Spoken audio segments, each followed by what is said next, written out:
Well, once again, good morning, actually, good afternoon. And here we go again with Dumpy Trumpy coming up with tariffs.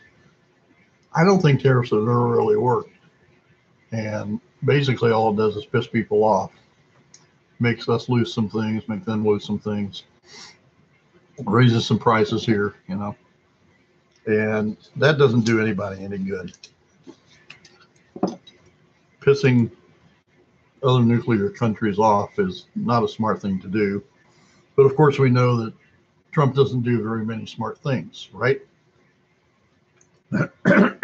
Excuse me. So it's up to you, up to us, to get rid of the monkey in the White House. And we need to do that. We need to do that in November. We need to get him out of there. We need to get somebody in there. We need more Democrats. Let's just do it. Okay? Let's agree to do it. Now, meteorology.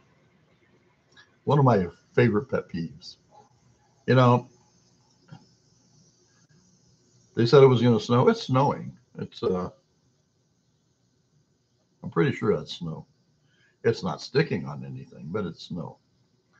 And it's funny to hear all these people moaning, going, "Oh, it's going to snow, it's going to snow," and all the street guys are out just pouring crap onto the asphalt. And then we wonder why the asphalt deteriorates, and has to be repaired all the time. Well, because we keep pouring crap on it in the winter for snows that never come. So what happens is that stuff sinks into the asphalt. A lot of it's a sodium hydrochloride solution or a sodium solution, and it sinks into the asphalt and erodes it. It's the molecular structure of the asphalt itself, and then you get the potholes. And then they got to come by and fill the potholes. That means they've got to stop traffic so their guys can get in there and pour the more stuff that's going to be eroded next year. It's sort of a cycle, but it's certainly great for job security for the road maintenance groups. So that's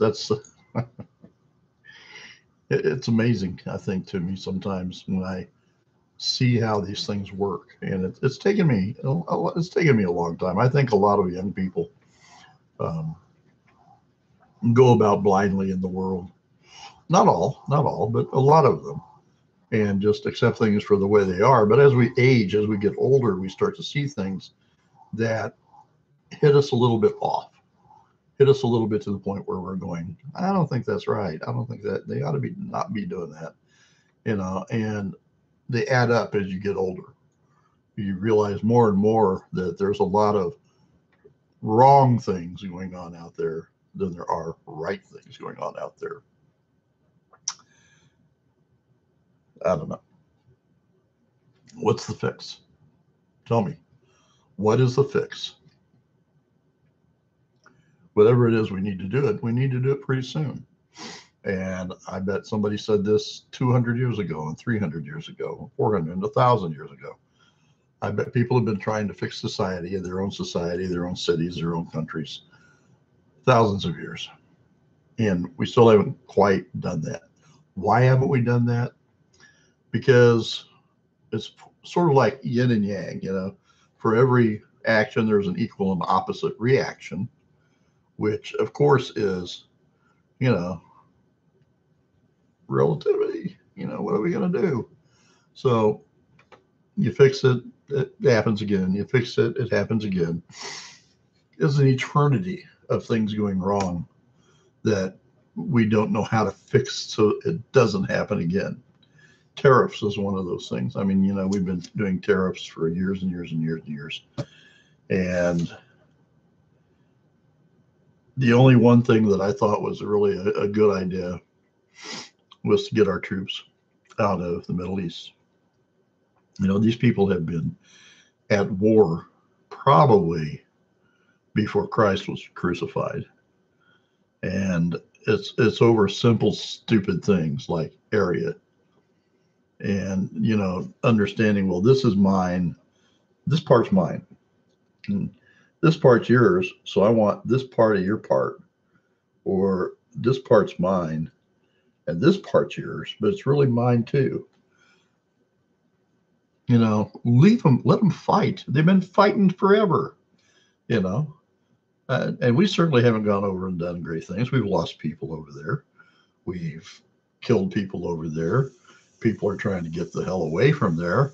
And then we say, well, we can't help you get away from there. We don't have any place for you here. But we'll be glad to come over and blow up your buildings, your houses, kill some of your people, kill all those people so you can have a really nice life over here in a destroyed city. But no, you can't come here. You can't come here. So we are liars and cheats and thieves. We are bigots and prejudicial. And that's damn sad. It really is. We have enough room just in our country alone. I think is it Massachusetts? I think someone once did the math and said you could fit everybody in the United States in Massachusetts, giving them 1 or 2 square feet. That's amazing. So the population of the world, could fit someplace else. And we do have a lot of places. We do have a lot of open spaces. We do have places where you could build pretty much villages for these people.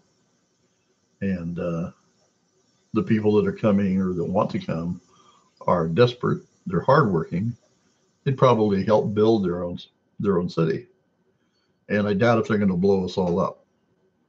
I'm sure there are people that want to do that. And again, that's pretty sad. But that's the world. That's the world we live in. That's the world that everyone created.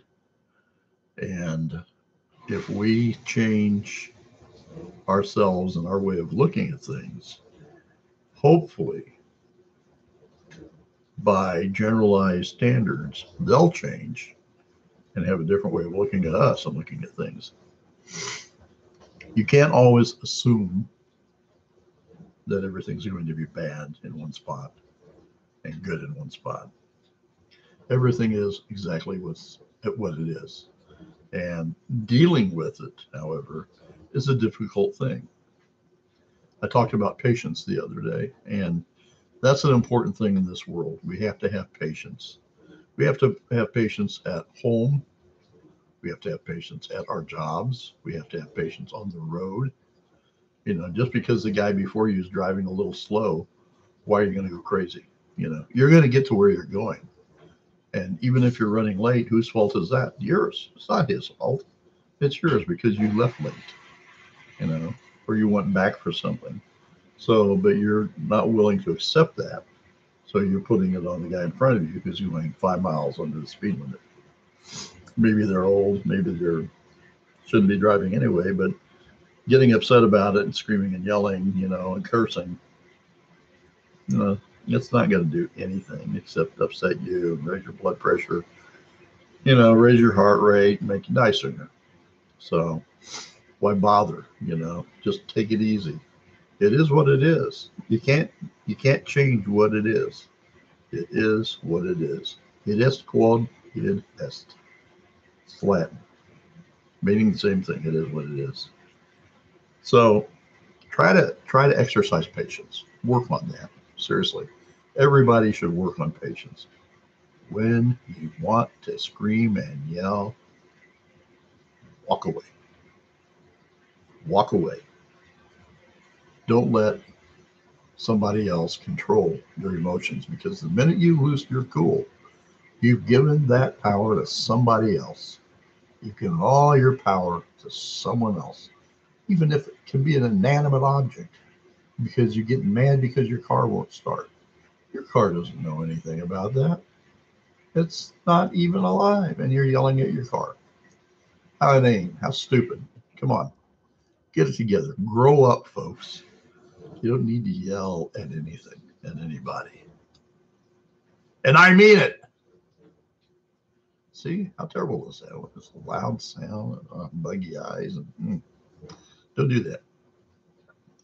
Anyway, the other thing I want to talk about really is it's not a big deal, but it's a simple word and 5 little letters, Faith, faith.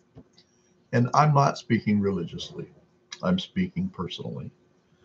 And it's having faith in yourself to know what's correct and what isn't. Having faith and strength in yourself that when you see something that's not correct, you fix it, you repair it. You see somebody leave their kid in the car, you can either go find them or you can wait by the car. Granted, you're probably going to get a rash of shit from the person. I was only in there for a minute. Well, pretty much that's all it takes for somebody to come and snatch your kid or steal your car with your kid in it. So those are the things. You got to have faith in yourself, and you got to have faith enough in yourself to be able to confront people who have problems, who do stupid things, because pretty much all of us do stupid things. But you have to have the faith that you'll do better the next time. That's what I mean by faith. Now, on the religious side, speaking as a minister, a lot of people don't have faith in God anymore. They don't have faith in pretty much anything. So try to find that. Try to find that faith in God. Um, you don't have to believe in God. Like I said before, as long as God believes in you, you're fine. He stops believing in you, you're gone. Think about that. I mean, seriously, think about that. Find the things that are Goddish, okay? I'll say Goddish. Like the feelings inside of you. Everybody says, oh, those are endorphins. Oh, love isn't real. It's just chemicals in your body, blah, blah, blah. And yet we weep when something horrible happens to those we love or ourselves. When something happens horrible, we smile when we see something that's wonderful, like snow. Some people frown. I smile. I like snow. But in the long run, I'd like to hear from you. I'd like to hear your thoughts on things. I'd like to hear your topics that you would like me to discuss. Um, I'm not Bill Nye the science guy. I'm certainly not an astrophysicist. I'm a pretty simple guy. I'm pretty direct. I'll tell you what I think. If you don't like it, that's fine. It's not going to shake me up one little bit. If you like it, great. Then we have something else to talk about, something else in common, and that's a good thing. When we have things in common, those are the things we need to build on. Wouldn't it be amazing if we were all friends? And it's easy to do. Believe me. You know why? Because I have faith. I have faith in you. You have a great day. Enjoy the snow if you're someplace where there's snow. Enjoy your life. And remember, be patient, be kind, because that might be you under the gun the next time. Okay? Bye.